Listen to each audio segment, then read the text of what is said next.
आइए, तो आप सभी का एक बार फिर से स्वागत है हमारे स्टडी आर्ट यूट्यूब चैनल पे। तो जो मॉडर्न इंडिया का हमारा सीरीज चल रहा है उसके अंतर्गत हमने ब्रिटिश सरकार की भारत में किस प्रकार से आर्थिक नीति रही इसके बारे में चर्चा किए थे पिछले वाले वीडियो में। आज हम मुख्य रूप से उसके अंतर्गत जो भू राजस्व व्यवस्था है उसके बारे में चर्चा करने जा रहे हैं। इससे पिछले वाले वीडियो में हमने कहा था कि किस प्रकार से वाणिज्यिक पूंजीवाद, उसके बाद औद्योगिक पूंजीवाद और वित्तीय पूंजीवाद जो एक औपनिवेशवाद का चरण है वो अपने चरम पे यहाँ पे आ जाता है। तो उसी के अंतर्गत आज हम ये भू राजस्व व्यवस्था को डिस्कशन करने वाले हैं। तो स्टे ट्यून स्टडी आर्ट, आइए हमारे साथ बात को समझिए।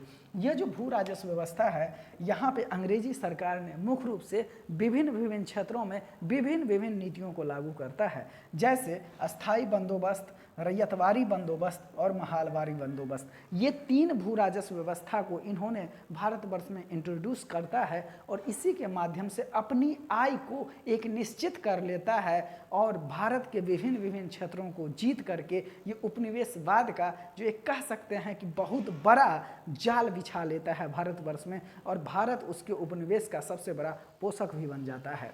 तो अस्थाई बंदोबस्त का बात करें तो ये 1793 ईस्वी में इसको इंट्रोड्यूस किया गया था कॉर्नवालिस के द्वारा। तो क्वेश्चन बनेगा कि अस्थाई बंदोबस्त कब लागू किया गया? 1793 ईस्वी में। लागू करने वाला व्यक्ति कौन था? कॉर्नवालिस था। भारत के 19% भाग पे, टोटल 19% भाग पे इसको लागू किया गया। कहाँ कहाँ? तो बंगाल, बिहार, उड़ीसा, बनारस और उत्तरी कर्नाटक के क्षेत्र में। इसकी कर की दर देखें तो 10/11 और 1/10 था। 10/11 ये जो था ये सरकार लेती थी और 1/10 जो है ये जमींदार लेता था।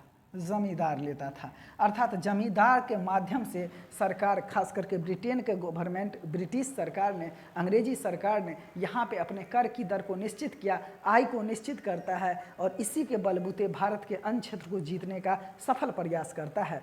अगर इसके बारे में बात करें तो अस्थाई बंदोबस्त का ही अगला चरण होता है अनुपस्थिति जमींदारी व्यवस्था। ये यूपीएससी में पूछा हुआ सवाल है। ये जो अनुपस्थिति जमींदारी व्यवस्था होता है इसके अंतर्गत ये जो जमींदार लोग होते हैं ये भी अब इतना बड़े मात्रा में कल जबरदस्ती वसूल कर रहा होता है किसानों से, जिसके कारण ये अपने नए गुमास्ता को क्या करते हैं तो अपने नए गुमास्ता रख देते हैं और ये खुद शहर में रहने लगते हैं, और यही व्यवस्था जो होती है अनुपस्थिति जमींदारी व्यवस्था होता है। यूपीएससी ने इस पर सफल क्वेश्चन पूछा है।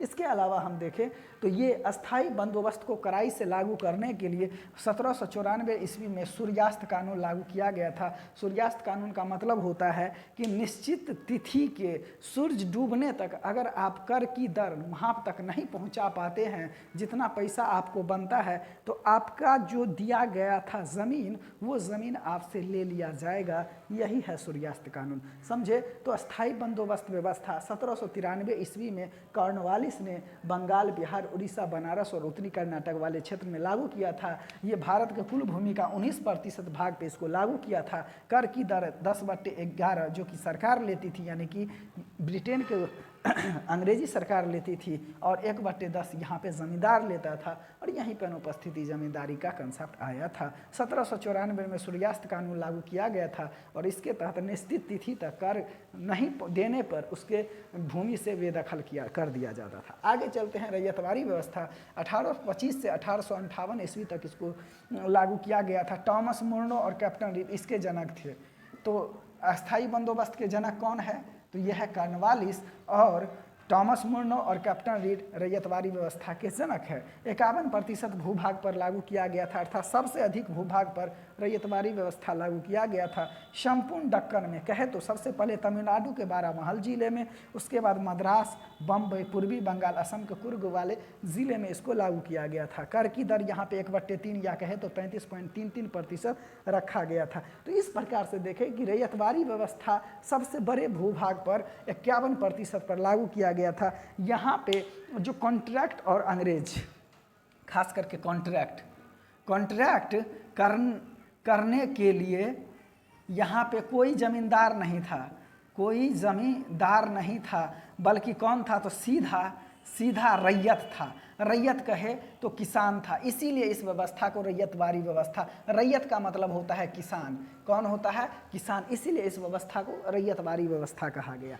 आगे चलते हैं महलवारी। महलवारी, महल का मतलब होता है गांव का मुखिया, गांव का मुखिया। तो अर्थात ये जो है संपूर्ण लोगों से ना करके, रैयतों से नहीं करके गांव के प्रधान से कर लेता था, इसीलिए इस व्यवस्था को महलवारी व्यवस्था कहा जाता है। और इस व्यवस्था का जो जनक है वो हॉल्ट मैकेंजी है। 1833 ईस्वी में इसको लागू किया गया था। पंजाब, एमपी और यूपी के, सबसे अधिक पंजाब वाला क्षेत्र, फिर एमपी और फिर यूपी वाले क्षेत्र में इसको लागू किया गया था। संपूर्ण भारत के 30% भूभाग पे इसको लागू किया गया था।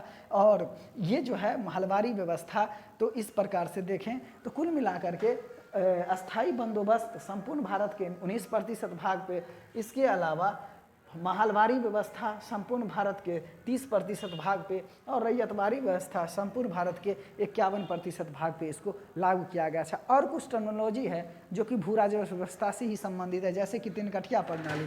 तिनकठिया प्रणाली ये 20 कट्ठा ज़मीन में आपको 3 कट्ठा जो है, कहने का मतलब 3 कट्ठा पर अनिवार्य रूप से नील की खेती करना होता है कुल 20 कट्ठा ज़मीन पे, यानी कि 3/20 ऐसे लिखेंगे। कुल 20 कट्ठा भूमि पे, 3 कट्ठा भूमि पे आपको नील की खेती करनी होती है।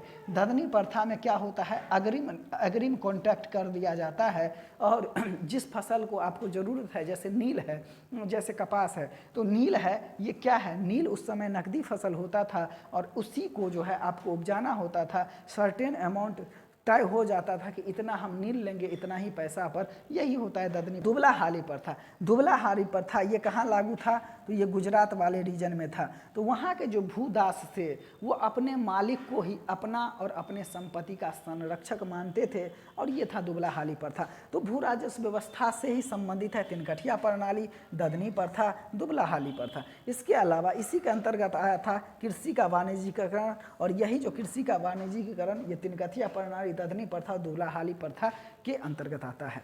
इसके अलावा दादा भाई नौरोजी ने भारतीय अर्थव्यवस्था में धन के निष्कासन से संबंधित कई पुस्तक लिखे हैं, जैसे इंग्लैंड डेब्ट to India, poverty and un British rule in India, the wants and means of India, और on the commerce of India. ये कई बार क्वेश्चन में पूछा है, खास करके poverty and un British rule in India, ये कई बार क्वेश्चन में पूछा है। तो एक बार रिकॉल कीजिए, दादा भाई नौरोजी द्वारा लिखी अर्थव्यवस्था की पुस्तक तो इंग्लैंड डेब्ट to India, poverty and un British rule in India, the wants and means of India, और अंतिम on the commerce of the India. इसके अलावा आर.सी. दत्त ये भी एक इकोनॉमिक्स हिस्ट्री लिखे हैं हमारे भारतीय इतिहास के संदर्भ में।